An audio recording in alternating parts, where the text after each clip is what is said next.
What is a? I feel like I have to be prepared, right? You don't just. You don't have to be prepared. It's just a conversation. We're not. It's not an interview. You're right. It's just a conversation about whatever. When I was coming here, I was like, well, I wonder, because you have a daughter, right? Yes, actually, speaking, I have to tell you something that you came to mind the other day when this happened. But go ahead. Okay, no, you go ahead first. Okay, so I think it was the last time we were in here. We started talking about like daughters or what was easier, what was whatever, you know. And then you said something about what your mom said about teaching your daughter, your younger girls like that. Nobody calls them out of their name. Yeah. And the other day, I had somebody call my daughter Princess, and I was like, and it wasn't a family member, it wasn't close. It wasn't me, it wasn't her dad, it wasn't anybody that should be calling her Princess, Yeah. And I thought about it, and I didn't like the feeling, and then you literally came to mind, and I was like, I gotta tell her, she's only 4, but I was like, nobody should be calling her that, and I don't know, Yeah. So I definitely because it could come from the wrong person and be used. Exactly. After that, I was definitely like, this is a perfect example. Yeah. But I mean, that's real easy. All you do is start teaching her. You know what I mean? When people call you outside of here, when they call you Princess or Darling, that's not your name. Your name is whatever her name is. Right. And that's your, you know what I'm saying? Yeah. And then when somebody says it, even if they're family, you just tell him what your name is. Yeah. She'll say, my name is, I'm not, and the family is going to respect it because they're going to understand what you're doing. Right. And that's going to give her the courage, and for her it's going to be like a fun thing. Okay. To be able to tell you. Like, I used to be telling my dad's friends all the time, my name is not Baby, my name is Veronica. Right. And they thought it was funny as hell, but really it was just like that closeness, that connection was never allowed to happen. It's a stranger, you know? Yeah, no, yeah, 100%. And I don't know. That's important. It is important, but I think my problem is trying to get her to understand what I'm trying to tell her, It's not about her understanding. She doesn't understand it for. You're just putting, you're literally just putting planting the seed to not even just that, you're putting roadblocks up. It's like when they put roadblocks up in the street. We might say, you can't even go fast right here. You can only go from here to here. It doesn't matter. It's to put those blocks up, so you have to slow down.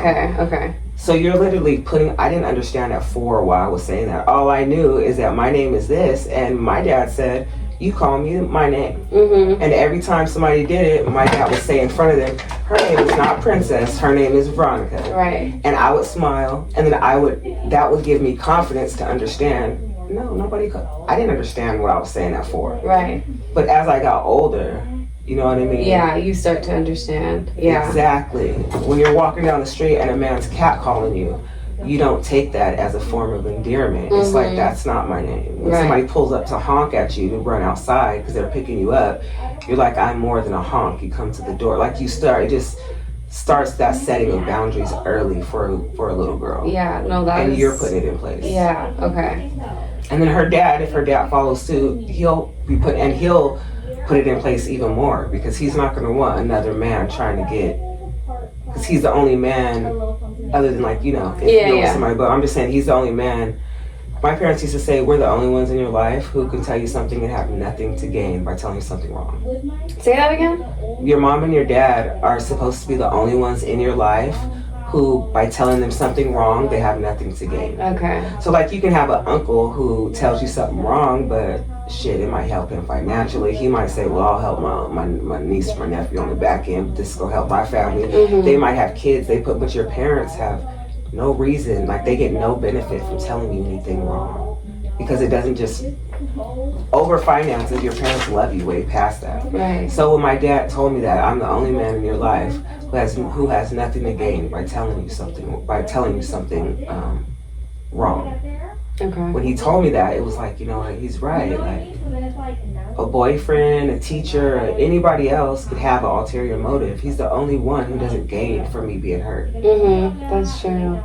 Yeah. Same thing I tell my sons, and now they understand it, or my oldest one at least. I know he definitely understands it. Because as you get older, you see when stuff really happens, who can you call? Your parents, yeah. You know? And sometimes it's other people in their life, but that's just the basic concept, you know? Like, some people are raised by their grandparents, well, they have nothing, you know? Right, who are their guardians. Yeah, whatever, you know, what it could be. But what I was gonna, I'm so glad that you got something from that, Vanessa. Yeah. No, for real. No, it's yeah. so important, little stuff like that. It is. It really is. And it didn't like, I know when you said it, I was like, oh yeah, you know, like I thought about it, but then when it actually happened, I was like, oh, this is just the feeling I got from it. I was like, I don't like that. I don't like that.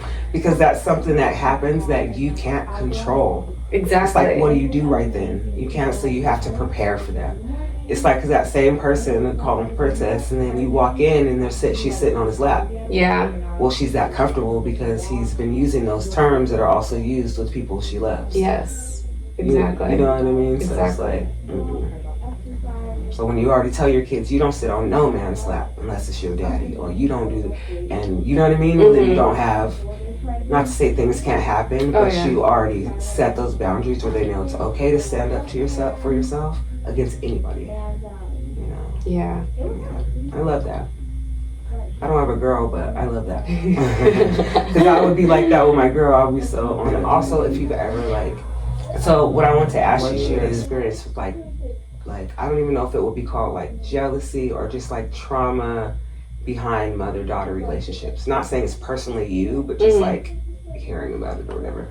This is actually a good topic. This is what I go to therapy for. I mean, not all of it because of that, but this is a good topic. This is good. Would you rather come on the show dynamic? I don't understand it, and I've never went through it, but I'm kind of like from the outside looking in on a situation right now. Okay. So I'm just trying to like understand where that comes from and how, and then I think it's important for people to be able to see it, because maybe mothers don't know they're doing it. Okay, actually that's, I'm gonna give you a little background. Okay. So my dad left when I was 9. My parents, as far back as I can remember, my parents never had a good relationship. I didn't really understand. I just remember as I got older, my dad would come home from work and we just never knew what type of mood he was gonna be in. Like, it was like walking on an eggshell sometimes. I didn't know what that was. Some days dad may be in a good mood when he came home, some days he was gonna fight, and most of their fights were like about money and I don't know. So, long story short, my dad left. I was a very, very big daddy's girl. There's 3 of us, me and my brother, my sister. We're all really spaced out in age. Like, my sister's 13 years older than me, my brother's 7 years older than me, 6 years older than me, one of those. So we all saw different versions of our parents, and I was very much like the daddy's girl. And when he left, I felt like, I don't know, I didn't realize how much it affected me until I got older. And I didn't see it until I was like in relationships. Like, you've heard of daddy issues, obviously, and that looks different for everybody. And I've always known I've had a daddy issue, but I just didn't know like how. So when I was with my daughter's dad, we obviously had our problems. I started going to therapy then, so I've been in therapy now for almost 3 years. And just this year, I've learned I have like a abandonment issue because my dad just up and left one day. And then I figured out I don't have like a mommy issue. My mom, I think, went into this survival mode, and every day that they were going through their stuff, that my dad left, like, he literally left my mom with like all the bills, the house payment, the car payments. She was a single mom raising me and my brother, so my sister was already an adult, but my brother was 16. Her job didn't cover all the bills, you know, so I know she was stressed. I can't tell you, and a pressure cooker. Oh, for sure. Like, I couldn't tell you, like, she literally would cry every single day. And like, when I was in therapy recently, because I've never felt like my mom and I are close. I love my mom. She's an amazing mother. But I didn't have like that. I don't have that emotional, like, she wasn't there for me emotionally.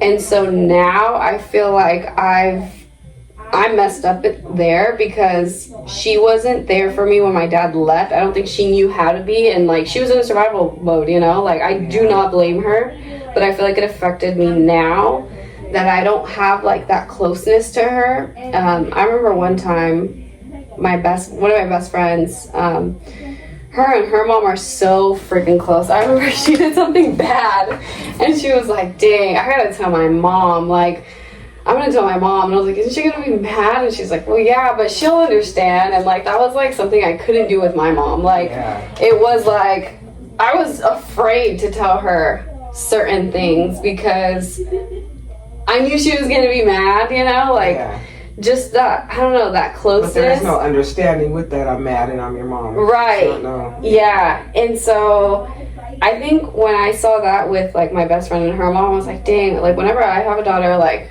I want that, you know, because yes, I'm going to be upset, but I'd rather my daughter come to me about something and like, we'll figure this out, or I'll help her figure it out, or like get her to, you know, be smart than like try and hide it from me. Thankfully, I wasn't like a rebellious girl. Like, I don't know. I think I was more. My mom like instilled like fear in me because she was the only parent. So like, and I was always more scared of her growing up than my dad. So I like even more as she became a single mom. You know, I think she did great raising me and my brother as a single mom on her own. So, but now I feel like it affects me. And then now having a daughter, I think I followed some of my mom's footsteps with certain things. Like, I didn't prioritize like the nurturing, the just certain things like that. Now I see, and like that's another thing in therapy that like I have a lot of guilt because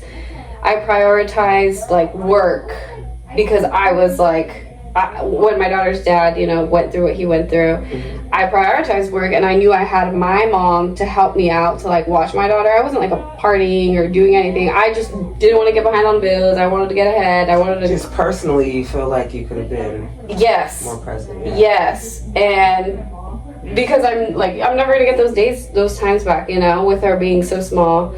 And yeah, I feel like I see that now that I'm like trying to reparent myself in certain areas so that I don't do that to my daughter, you know? Yeah. Interesting. Okay. So yeah, that's that. But